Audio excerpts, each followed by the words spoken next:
Howdy, hi. It is Dear Job Sports NBA picks and predictions for Tuesday, November 18th, 2025. We are looking at the best bets of the day. Let's get into the video. All right, first things first, got to recap previous day's results. Pretty much a nothing day. I go 5-4, bringing our season record to 135 and 112. We either sweep or get swept in all of the games I bet. And then we took Davion Mitchell PA over, which hit. I still don't know why they're making this line so low, but I'll take it. So we'll recap these games real quick. Then we'll get on to 3 games we got for tomorrow. Pretty small slate. Only 6 games to choose from. And I don't like any of the West Coast games going on, minus the Spurs. So I opted to not touch them. All right, first game. We had the Pistons minus 9.5. We had the over 228.5. Shocker. The Pacers lose another basketball game, 112 to 127. If we're looking at who suited up for the Pistons, the answer was not many. You had Duren shoot up, Jenkins, point guard, Robinson, shooting guard. You had Green off the bench, go for 20. Shout out to Javonte Green. You got 31 from Duren, 26 from Jenkins. There we go, baby. Representing St. John's well. That's Slick Rick Pitino right there. The Pacers, they're so bad. 1-13 on the season now. They might not win 6 games. Like, legitimately, they don't know how to play basketball. Next game, we had the Heat minus 1.5. We had the under 242.5. This under did not need to get this close. Final score. Actually, I guess it really didn't get that close. Final score, Heat 115. New York Knicks 113. Back and forth game basically the entire way. Heat largest lead 10. Knicks largest lead 6. Kel'el Ware double-double 16 and 14. You had Cat go for 22 and 15. And then you had Davion Mitchell, who we had points and assists over 18.5. He went for 23. 18 points, 5 assists, 7 of 12 from the field, 2 of 5 from deep, 3 turnovers. Shout out to you. All right, now we got our losers. Raptors. They almost lost a home game to the Hornets. Final score, Toronto 110, Charlotte 108. Toronto 50% from the field, 40% from deep. That all sounds well and dandy.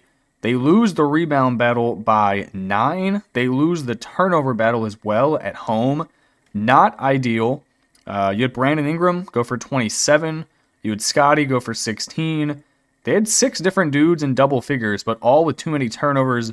And then for Charlotte, you had Khan drop 24, Bridges with 22, LaMelo with 20, Colin Sexton off the bench with 17. For some reason, they're still giving Zion James minutes. He played 24 minutes of NBA basketball, did not score a single point, and got 5 rebounds. Why are you seeing the court? What are you doing? You got KJ Simpson on your bench.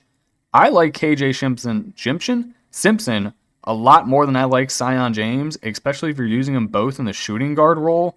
You don't need any more size on this team. You go Kalkbrenner, Knipple, and Bridges. Get a shooting guard who can actually score. Get Zion James the fuck out of your starting lineup. What are you doing? Not a fan. All right, then you had the worst bet of the day. That was me. Hello, how you doing? Mavericks plus 14.5. Why am I taking them in a back-to-back road spot? I don't know. I was kind of feeling it. They lose 120 to 96, and this score is a little bit dressed up. They won the final quarter by 8. They shot 40% from the field, 30% from deep. They lose the rebounding battle by 16. The Grizzlies had 70 rebounds in a game. That's absurd. The Mavericks also had 20 turnovers. So, yeah, that was gross. Very gross.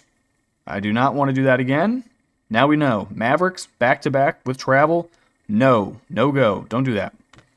All right, that's how we go 5-4. Let's get on to the picks we got for tomorrow. All right, first game we got Warriors on the road at the Magic. Give me Golden State, minus 3.5. They are currently in a freight train, and I am not getting in front of it. Also, give me the over, 224.5. Warriors starting 5, maybe. I'm not really sure what they're going to run going up against a big team. I'm assuming they put post down low, but maybe not. Maybe they go small and they put Draymond at the 5. Who knows? Give me Curry, Moody, Butler, Green, post. Magic starting 5, Black, Bane, Da Silva, Wagner, and Carter. Injury report. Warriors, you got Kuminga, Shake and Bake, Melton ruled out. Buddy Hield is questionable. Honestly forgot he was on this team. The Magic, you got Paulo and the younger brother, I think, Wagner, out. And then Suggs, questionable. Warriors, running a 3-game winning streak. 2 of them were on the road at the Spurs. And then they got gifted a free win because they played the Pelicans. Curry and Butler, those are, for all intents and purposes, the only 2 dudes on this team. Then you get Podsy off the bench, Kuminga whenever he's healthy. But I think Post has been giving him really good minutes. Draymond is actively fighting people in the crowds. You're just going to back this team blindly. With Curry doing what he's doing currently, Butler is giving you like primetime Miami Heat Jimmy Butler. I'm not fading them. Magic 7-7. They just went into overtime with the Rockets and they lost. They're without who I think is their best player in Banchero. You could argue Franz Wagner is better. I think you could make a solid argument. At least Wagner can shoot it from deep. Banchero is just more of a bully ball power forward. So maybe it is true that Banchero is better, Wagner's better. But I do not think so. I will take Banchero in a head-to-head. They're seriously lacking depth now. I mean, especially at the guard spots with Sugg gone. I don't like who they're bringing in off the bench. I don't really like this team. They're just too inconsistent. Give me the Warriors. Give me the over. All right, next game. I'm going to take Brooklyn plus 10.5. Will I regret this? Maybe. I will also pair it with the under 224.5. Celtics starting 5. White, Pritchard, Brown, Walsh, Cada. Nets starting 5. Demon, Mann, Porter, Clowney, Claxton. Injury report, probably the smallest we have so far. Jason Tatum out for the Celtics. The Nets, you got Cam Thomas and Highsmith, both ruled out. Celtics, they are now back to 500 on the year. They most recently beat the Clippers by 3 at home. They almost choked that game away, but they did not, as they remembered how to play basketball towards the very end of it. They just won. The Nets team, who just won their second game of the season. This is kind of the exact game that the Celtics would fuck around and lose. You're coming off of a big win to get back to 500. The Nets are coming off of a big win. These guys are going to be hyped up to play. It is not often that the Nets travel back home and they're excited to actually suit up again. I think they're going to be suited up here. Coming off that 23-point win at the Wizards. Yes, it's the Wizards. They're ass. But at some point, you just need a win. I think this 1 turns into 2, turns into 3. This is the first Nets winning streak of the year. Plus 10.5. Sprinkle the money line. Nets win this game 108-102. Final game. Give me the Grizzlies because they are a better basketball team without Ja on the court. And the Spurs don't have Wemby. So I think the Spurs laying this large of a number without their franchise player, is a bit crazy. I will also take the over, 232.5. Grizzlies starting 5, Wells, KCP, Coward, Jackson, Edey. Spurs starting 5, Fox, Champagnie, Vassell, Barnes, and Luke Cornett. Injury report, the Grizzlies, they got a lot. Ty Jerome, nope. John Morant, also no. Javon Small, nope.